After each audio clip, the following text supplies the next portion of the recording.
Hey guys, welcome back to my channel. If you're new here, welcome. My name is Amanda. Today I'm going to be filming a video that's a little bit or a lot different than what I usually post on my channel. So I mostly post pregnancy content, vlogging content, military wife content, baby content, newborn content, all that kind of stuff. So this is going to be a little bit different for me, but I'm doing it because I've had not just one, but multiple people request this video from me, and it's easier for me to just film this video and get the information out there to anybody who wants it than for me to like individually respond, because it's a lot of information and I feel like it would just be like very repetitive. So I could like type up a long paragraph and like copy and paste it, but I feel like this would just be more convenient. So I am recording today a how to start a YouTube channel in 2021. So I started my YouTube channel back in 2020 and it didn't really start to gain momentum until I found out I was pregnant, and that is when I really started to gain momentum, which we'll talk about. But since then my channel growth has been, from when I started to now, it's grown 700 to 800%. Does that make sense? Like not each month it grows that, because that would be like crazy. You'd go from like 2,000 followers to 10,000 followers or something like that. But I mean, like from when I started my channel to today, it has grown 700 to 800%, and it's only been about 7-ish months. I think I hit 300 subscribers in August, and then in the beginning of January I had 2,100. So you guys can kind of do the math. It's like 700%.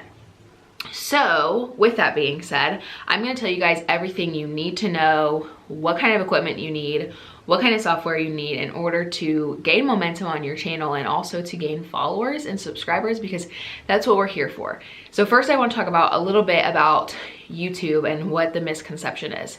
So some people think it's a hobby, and for a lot of people it can be a hobby, but it does turn into a job if you want it to turn into a job. So you have to think of it as you're running your own little business from the ground up. You become responsible for working with brands. You become responsible for you know, like your subscribers and their satisfaction, and you become responsible for all the work that goes behind a YouTube channel, which I have recently started to experience. So it's not just for me. What it was at first was I just enjoyed sharing my story, which I really do. Honestly, that's like what I'm here for. But it has turned into a job, and that's eventually what I wanted it to do.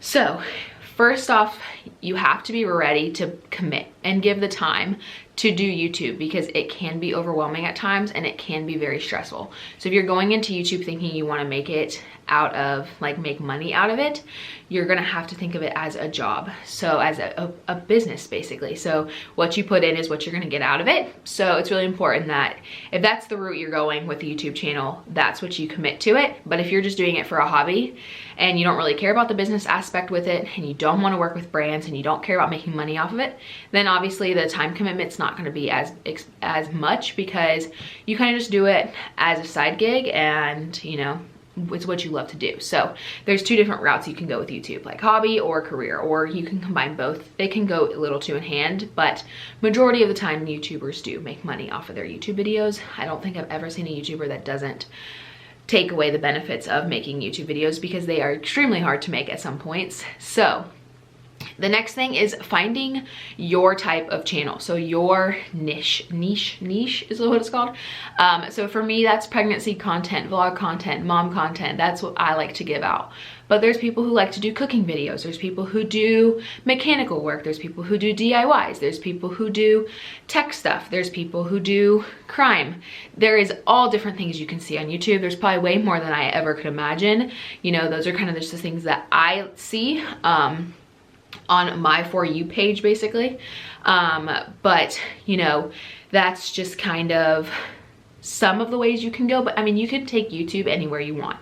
Really, there's so much on YouTube, and YouTube has such a huge platform and a huge opportunity for you to do a lot of things that you can really go anywhere you want. But it's really important that you stick to what you decide to do. So if you decide you want to do crime content, then you're gonna have to stick to crime content for a while, because you're going to build an audience that enjoys crime content and attaches you or links you to crime content. So you don't want to go from crime content to cooking content, because then you're gonna kind of confuse your audience and you could lose subscribers, but also be gaining subscribers in a different area. But for me personally, whenever I post videos outside of my norm, they don't get as much traction as videos that I post normally. So this video, I don't know if it will go anywhere because it's way out of what I usually post, but so many young girls, new moms are really interested in YouTube. So that's why I'm filming this video, because my audience has asked me for it. So you're going to build an audience that likes your stuff, and that's not to say that they're not going to enjoy other videos you post. So if you're a cooking channel and you post a vlog, it's not going to say that your audience is not going to enjoy that. It's just that majority of your audience is going to resemble you with cooking, so you're going to have to kind of pick that and stick with it. And if you want a wide variety channel, then that's how you can start out, and that's the audience you're gonna build, and they're gonna want it all. They're gonna associate you with everything. So videos outside of my norm don't get as much traction, and videos inside my norm do get a traction, but you can also look at it as videos outside the norm get traction from non-subscribers. So this video might cater towards anyone who's looking for to start a YouTube channel instead of just like my normal audience that I usually attract. So it's kind of confusing, but you guys will kind of understand your algorithm a little bit more once you get into it. Once you reach your first 1,000 subscribers, which is like the mark on YouTube to really start making money and build momentum, and they start putting your videos out there more and showing people videos more, then obviously you will grow. So now that I got all that information out of the way, I'm gonna go ahead and talk about equipment and software and all that stuff that is behind the scenes of YouTube that are gonna benefit you and help you to make better YouTube videos in the future. Now, some of these you are obviously going to have to either invest in or spend monthly on, but there are a lot of free options. And if you're not ready to take the plunge, there are alternatives that you can do, like I have done, to start off. And then once you start growing and it becomes more of a rhythm, you can invest in those things like I have done, solely invest in more stuff. So let's go ahead and talk about your equipment that you're going to need or eventually need. So you need some sort of camera, obviously.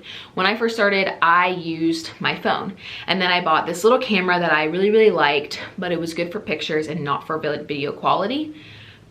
So I ended up selling that and going back to using my phone, and I gained momentum on my phone. Most of my content early on that gained traction on my channel was recorded on my phone, which was me finding out I was pregnant. So a lot of my first monthly updates and those videos were filmed on an iPhone. So you can really film on an iPhone. The iPhone quality is not shameful at all. Now I use a G7X, which I will enter a picture right here for you guys. I only have one. I'm not super like a lot of YouTubers who have like thousands of cameras, not thousands, but a bunch of cameras they could show you, but I will just show you a picture of it, and I'll also link one down below. I bought mine factory refurbished from Amazon. It works perfectly, and I love this camera. It is amazing. It has so many settings, so many options for you to kind of explore. It really is an overall good camera, and that's why it's popular in the YouTube community. The next thing you have to think about is your lighting. So I'm kind of contradicting myself right now by saying this, because usually you should be facing towards the lighting. So in theory, you shouldn't see my window. You should be sitting back towards my window, and I should be sitting in front of it. But today I kind of switched it up just for a little bit of different vibe feeling, but you can also use artificial lighting, which I also have the help with a little bit. So you guys can see here, this is what it looks like with no artificial lighting. And then if I was to flip me around, there's lighting this way that is a little bit better quality. So you can choose which one you like, which vibe you want to give off. So for me personally today, I decided to do this, but it's not my norm to have this much artificial lighting on me. I like to have more of a natural vibe because my videos are more catered towards daily life and relating to those that live a daily life, right? So I don't use a lot of artificial lighting, honestly. Most of the times I sit on the floor right here in front of my window and do my sit down videos, and that is how I do them. Here recently I have been here because I am almost 30 weeks pregnant, so this is just a little bit more comfortable nowadays. I could still sit on the floor if I wanted to, but it would hurt my back, and I just choose not to. So this is another reason why I'm up here and contradicting myself with the lighting. But like I said, lighting is very, very easy to sustain. You have windows, you can go outside easily, or artificial lighting can be on the pricier side, but these little ring lights you can get with your phone, which you guys saw, mine has this little thing for your phone, for TikTok. That's what I use this one for most of the time. So there's a bunch of different options for you guys. I think even Walmart sells like these little ring lights nowadays. So you can pick one up at your local Walmart for like 15, 20 bucks. The next one we need to talk about is a tripod. So you don't necessarily need a tripod, but it will help you. Honestly, if you're gonna go for a vlogger side, you are going to need a tripod. Give me 1 second to go grab mine. So for a while, I just held my camera in my hand when I would vlog, but this camera is a $600 camera and I don't want it to drop. So I went to, I wanna say, I actually got this at the Navy Exchange, but I've seen other YouTubers that aren't military related that have gotten this brand. This is the DigiPower, so I'm assuming you can get it at like Walmart, Target, Best Buy. I just personally got it at the Navy Exchange. So one of these is super helpful. This also pops out to be a wide tripod if you want it to, and this one also converts to a shorter one so you can have it a little bit taller. And then what you guys are sitting on now is a full-size tripod. I will show you guys kind of a pan of that. This is I got from Amazon as well.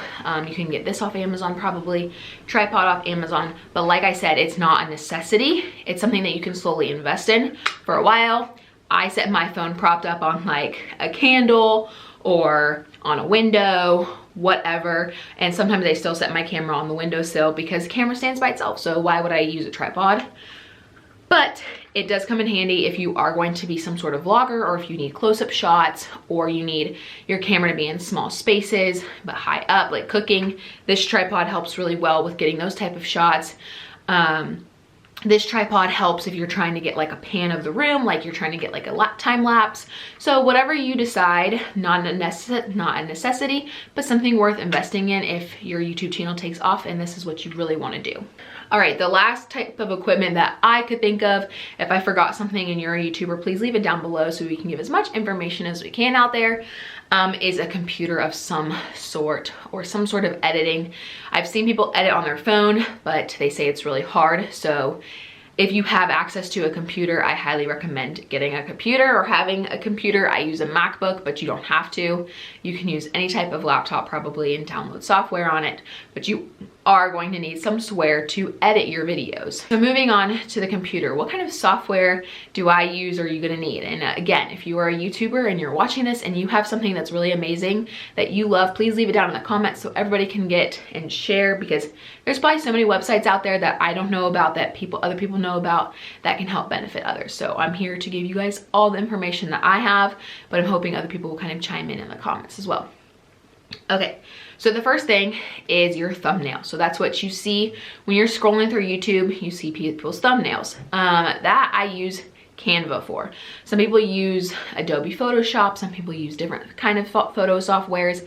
I personally use Canva. It is free, but they do have a monthly subscription. I think it's like $13 and you get access to everything on there. So I personally do pay the $13 a month because it gives me access to more fonts, more pictures, more things. Most importantly is I like the background editor. It removes the background for you on your pictures. If it's like just your face, it will remove the background for you. So I really like that feature and I basically pay for just that.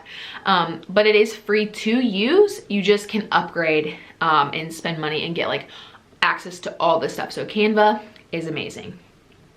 The next thing is where you're gonna get copyright free music, and I use Epidemic Sound. And that is also a monthly subscription. I think it is $15.99, $16.99, somewhere in that price range. I'll put little links or put little text right here so you guys can see how much it is a month. And that is where you're gonna get all your copyright free music from. You can put it onto your YouTube videos and then YouTube will basically just verify that you have an account with Epidemic Sound and you have copyright free music. So the thing with copyright free music is either it's illegal to use copyrighted music for one, and second, they could silence your video, they could demonetize your video, they can do a lot of things with sound. So having copyright free music is really important. So again, I use Epidemic Sound. YouTube also has a free library you are able to use, but it just has a bunch of generic songs. So if you're starting out, you can use that feature as well. very convenient, very basic, but great for starting out. The next thing that I use is the YouTube Studio app on my phone. So I'm gonna show you guys what this app looks like. Actually, mine is like all, you know, with the new iPhone update, but it's that YouTube Studio right there, and that middle one right here. That's what it looks like. And when you click on it, you see all of your stats and stuff. So you guys can look at your watch time, your subscriber count, subscriber change. You can see what your video's doing, how many views your recent video has, what ranking it is, average view duration. You can see a bunch of different things on this app regards to your YouTube channel. And then the next thing that you're gonna need is some sort of editing software for your video. I use Adobe Premiere Pro. For a long time, I used iMovie. It's free if you have a MacBook.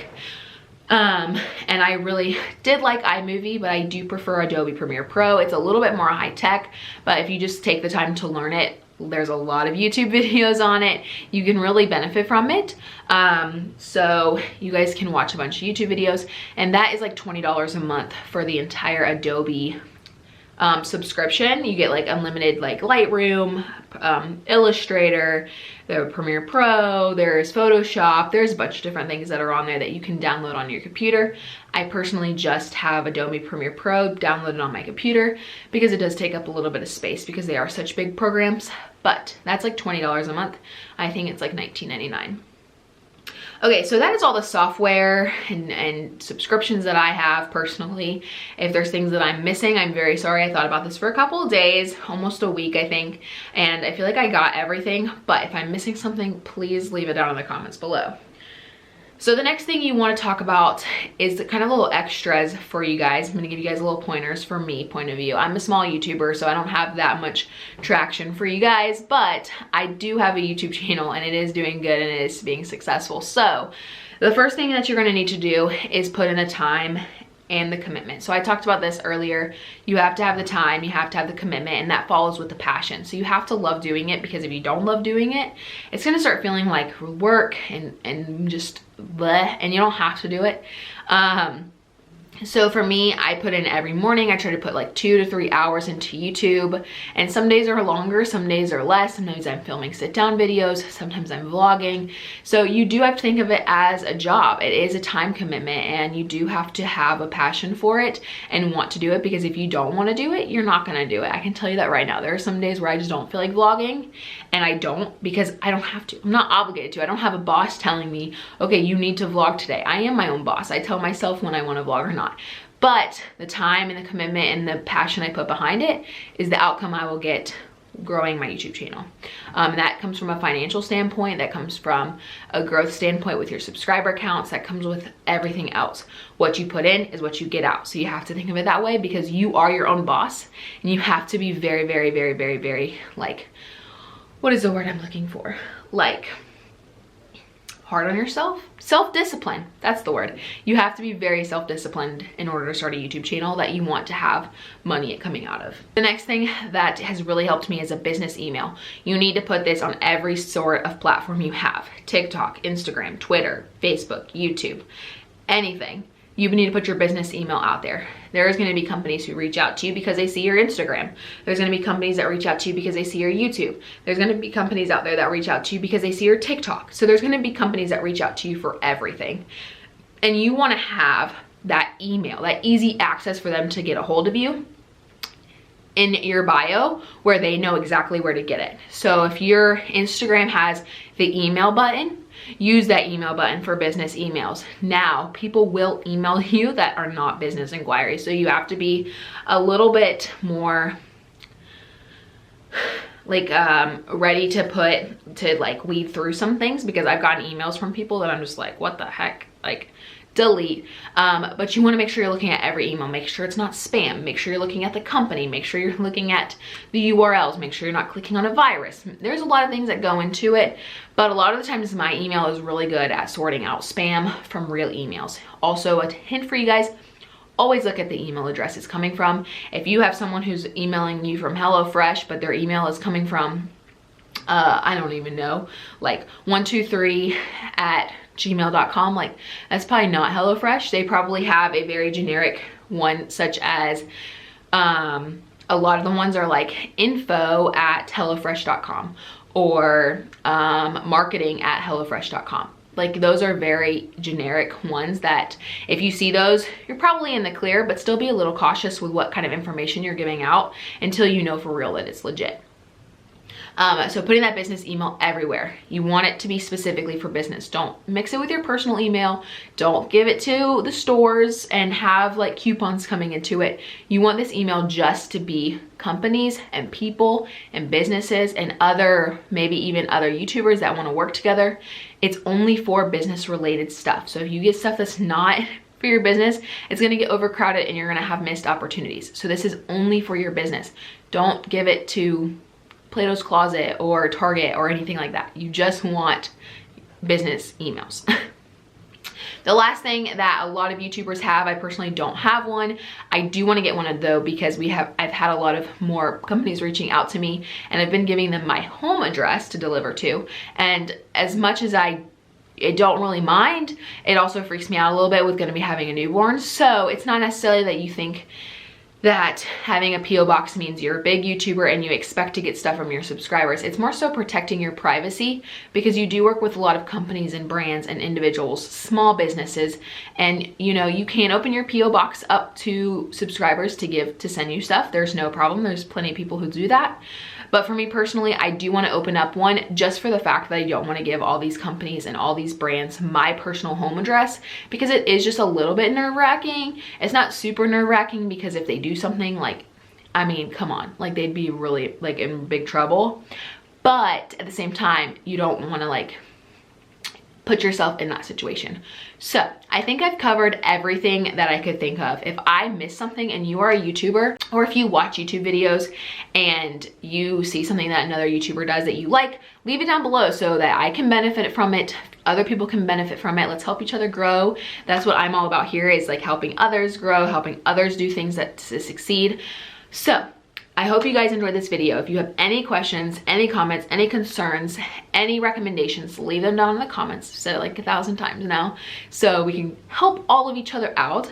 I hope you guys enjoyed this video. It was a lot of information. It was really long. You guys can message me on Instagram and I will try to help my best on things that I may have not touched bases on. I may make a part 2 if I realize I missed out on a lot of stuff. But for the most part, this is everything you need to know how to make a YouTube channel in 2021. And as much as there's so many people doing it, there's so much opportunity, and there's always ways to make money on YouTube. And that's why a lot of people come to YouTube, is to make money. So that's like one of the main things that people are looking at, is I love sharing my life. I love documenting my journey. I love doing this, but how do I make money off of it? Because that's my passion. That's what I love to do, but I still have to benefit and help support my family and myself. So how do I make money off of YouTube in 2021? So that's basically what this video is for. I hope you guys enjoyed. I hope it wasn't too much information. I hope I didn't miss out on too much stuff. But anyways, I will see you guys in my next couple of videos. And if you like me and my content, go ahead and hit that subscribe button, and I will see you guys in my next one. Bye guys.